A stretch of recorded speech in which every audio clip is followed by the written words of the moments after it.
Wow,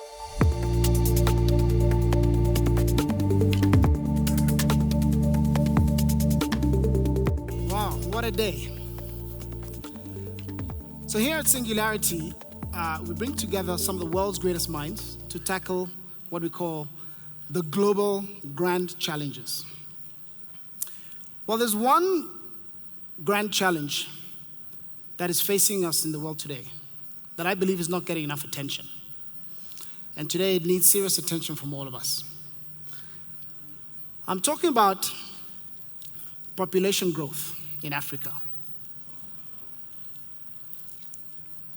Africa today has the youngest population in the world. The average age of an African is 19.5, compared to the average age of a German or Japanese, that's 46, or the average age of an American, that's 38.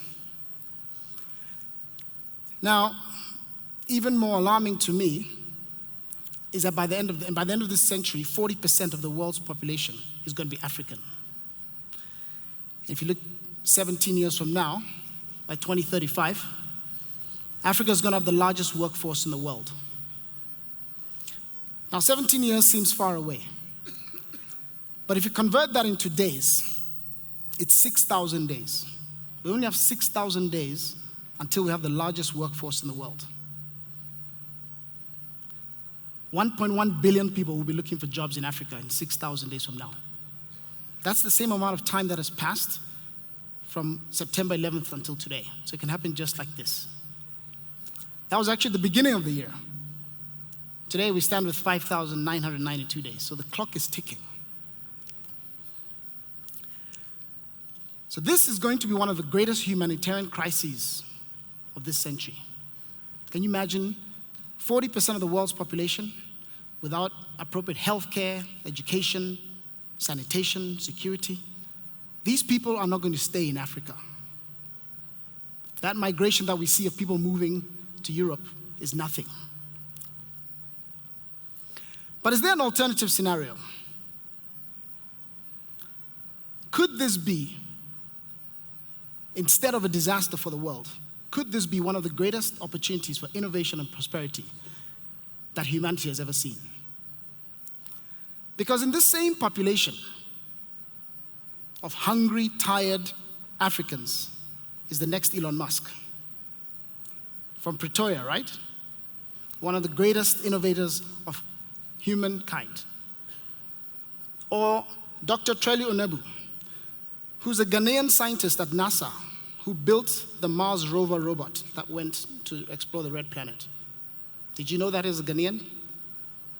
Of course, you know Chris Barnard, who did the first heart transplant. Lupita Nyong'o, Oscar-winning actress. These are all innovators, disruptors, people who have changed the world, who have come out of Africa. And they came out of Africa despite the poor education and healthcare and all these things that we struggle with in Africa.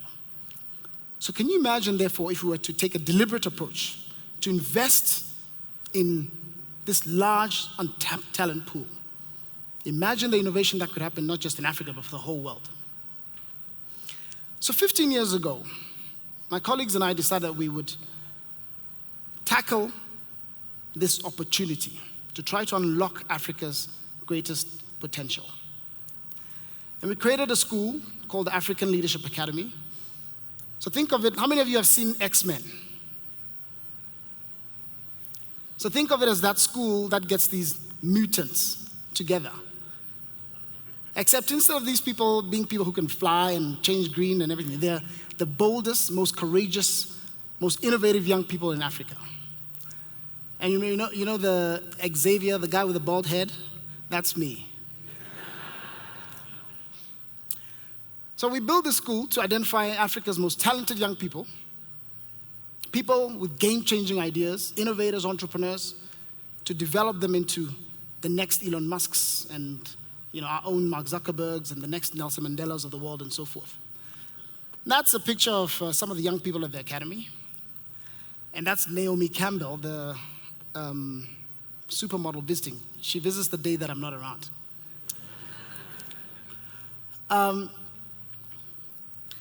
So we've, over the last 10 years, developed about 1,000 young leaders through this program. Today I want to share with you a story of one young person. He's actually here in the audience, Spencer Horn. I met Spencer about 10 years ago in the inaugural class of the African Leadership Academy. He was a young man from Cape Town, from the Cape Flats, and he came to the academy and spent 2 years. Brilliant young person, went on to Harvard University and then joined McKinsey afterwards. Today, Spencer was pitching in the SU Ventures competition downstairs. His idea is he's building airships to transport cargo across Africa. Because he's realized that we don't have roads, we don't have railways, and we need to leapfrog in the way that we transport cargo across Africa. This is a prototype that he shared with me recently of his project. And this is a 27-year-old young man who's doing this.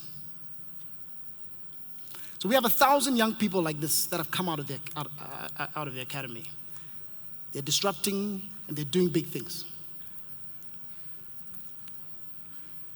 So 5 years ago, I started thinking about what we had started, but I was troubled by the fact that we had 6,000 days.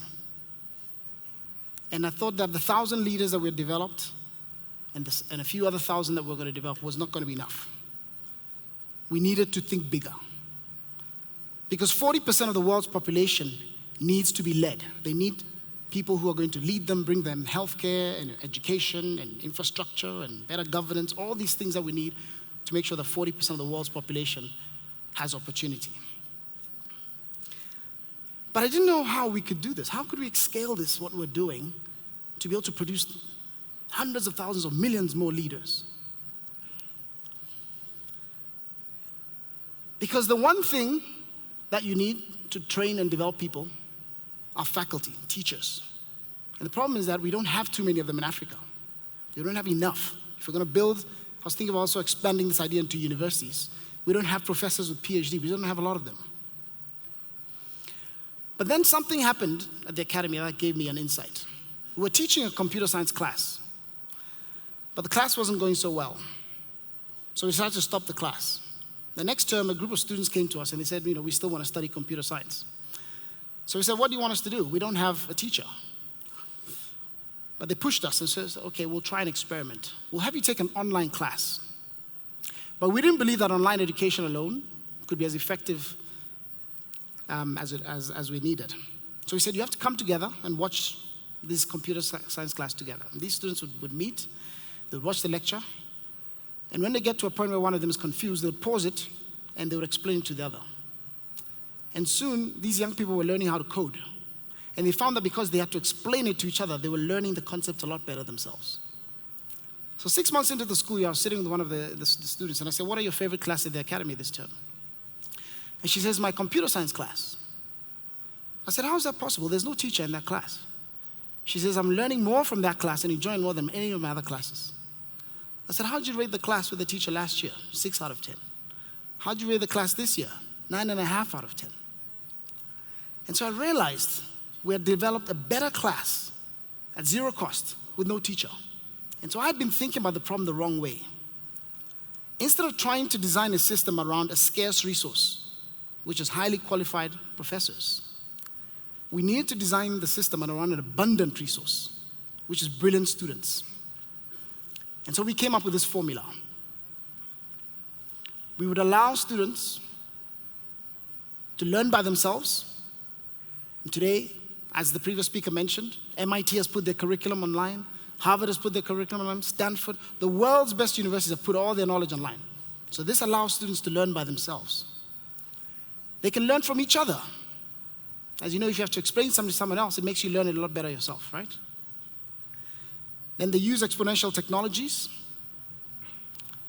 And then we also bring in an exponential culture, one of abundance, where people think about possibilities and not only boundaries.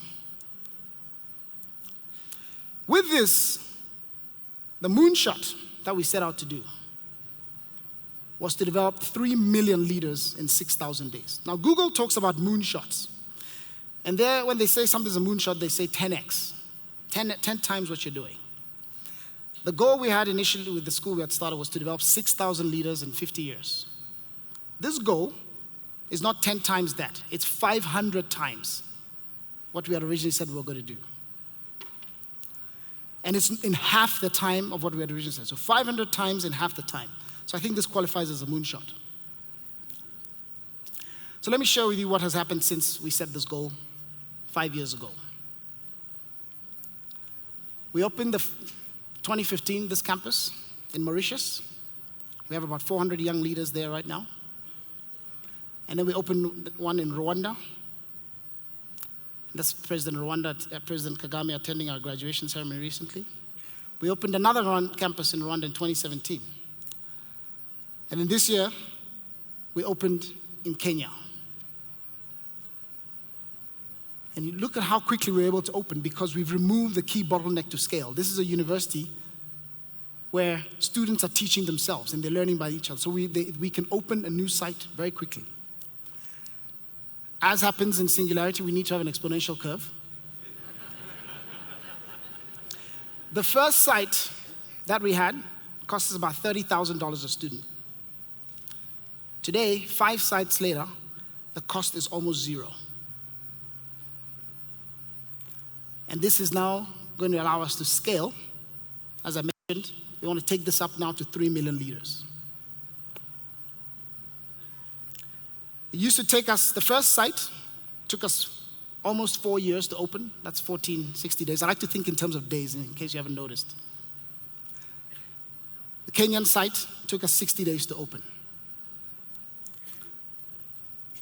We're using this opportunity to completely disrupt the way we train these young people. So for example, traditional universities, when you go there, give you a menu of academic disciplines, Bachelor of Arts in History, Bachelor of Science in Chemistry, and so forth. But how many of you today are doing something, I want to see a show of hands. How many of you today are in a career that is exactly related to what you studied in college?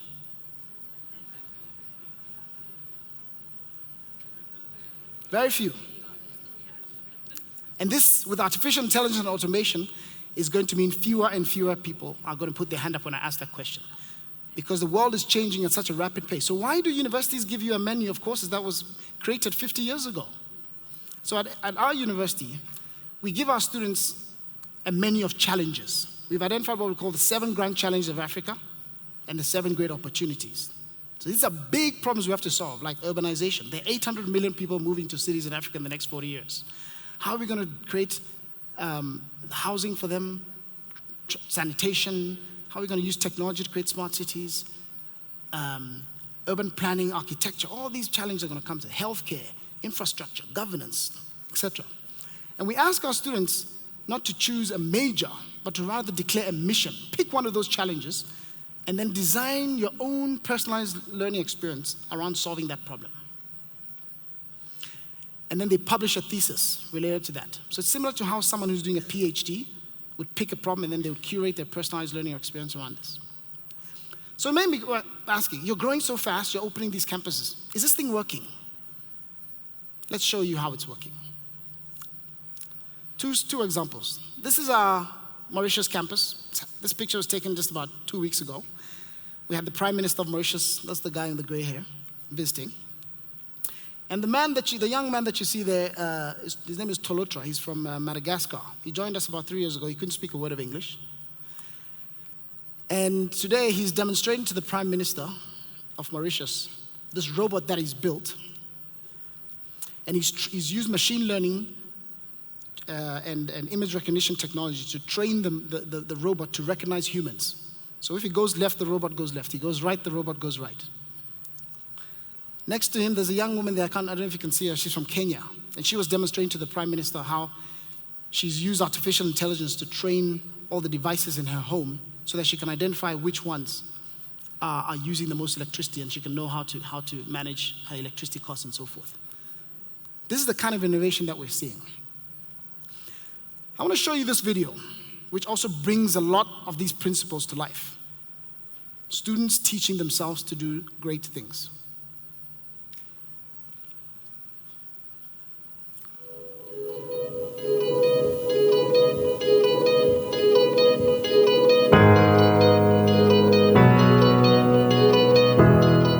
Arduino is a microcontroller. So what that means is it's this tiny computer that we can use to make it do anything for us in the real world.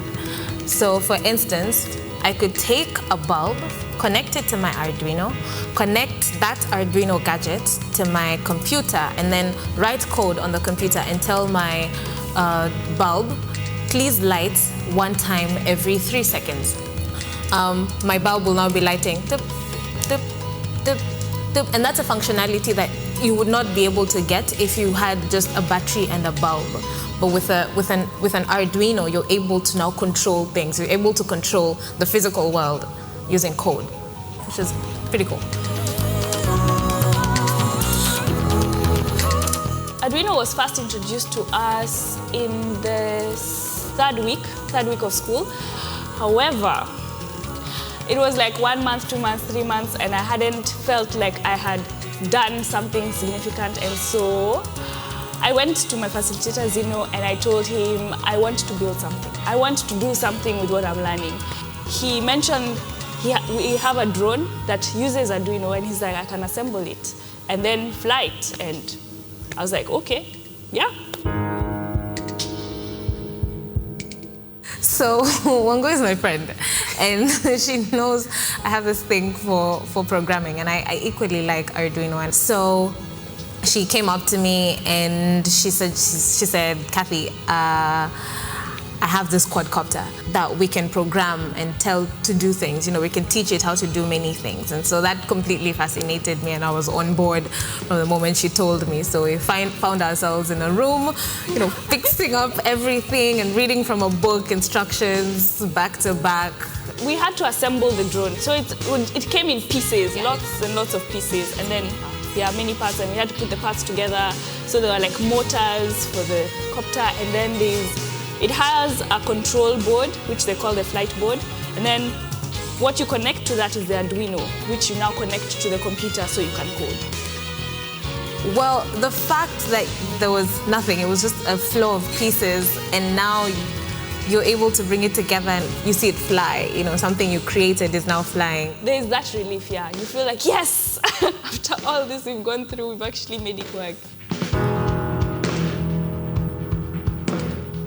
By doing this, the one thing for me personally that I gained was confidence. You know, to hear that you built a quadcopter and you assembled microcontrollers, it sounds crazy, but then once you do it and once you're able to understand how the process goes, it automatically builds your confidence, and you're like, wait a minute, so this is what they're usually talking about. It's not that big of a deal, and it's not that hard at all.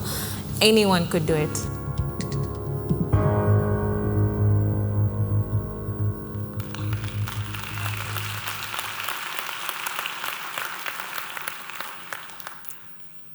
How many of you think that those kids can compete with graduates from Stanford and MIT and Yale? This is the best in the world. Globally competitive talent from Africa. It doesn't cost them $70,000 that it costs to go to those US universities.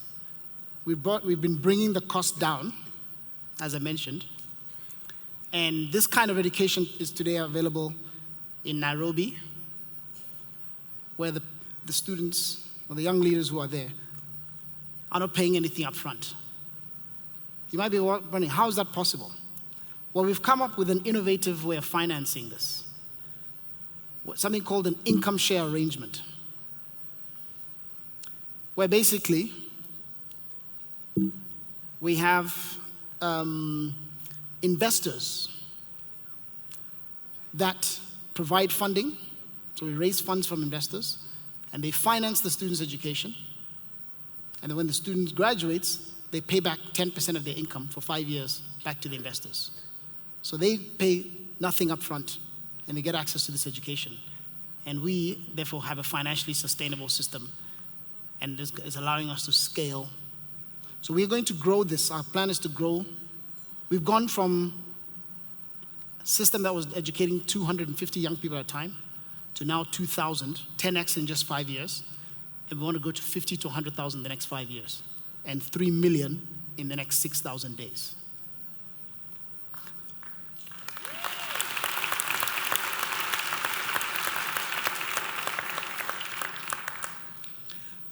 So traditionally, when education has been